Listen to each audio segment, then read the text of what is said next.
2026 15 માર્ચથી આ રાશિના જાતકોનું ભાગ્ય બદલશે। 15 માર્ચ પછી તમારું ભાગ્ય ચમકી જવાનું છે।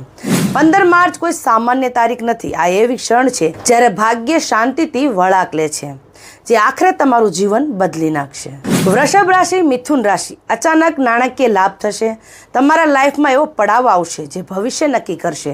કર્ક અને સિંહ, કન્યા રાશિ, આદર અને શક્તિ, કોઈનો મજબૂત ટેકો કોઈ મહત્વપૂર્ણ નિર્ણયના રૂપમાં આવશે, જે પાછળથી મોટી સફળતાનું માર્ગ બનશે। વૃશ્ચિક અને ધનુ રાશિ, હવે તમને તમારા કર્મોનું ફળ મળશે। અચાનક મદદ મળી શકે છે। આ વર્ષમાં તમારું જીવન બદલાઈ જશે અને 2026માં તમને માન, સન્માન, પ્રતિષ્ઠા બધું પ્રાપ્ત થશે। કુંભ અને મીન, માનસિક બહુ હળવો થશે। એક નવી શરૂઆત થશે, બંધ દરવાજા ખુલશે અને જીવનમાં નવું પડાવ આવશે। તો આ રાશિના જાતકો તમે હોય તો મને કમેન્ટમાં જરૂર જણાવી દેજો અને આ રાશિના જાતકોને વિડીયો શેર કરવાનું ભૂલતા નહીં અને અંતમાં જય માતાજી જરૂર લખજો।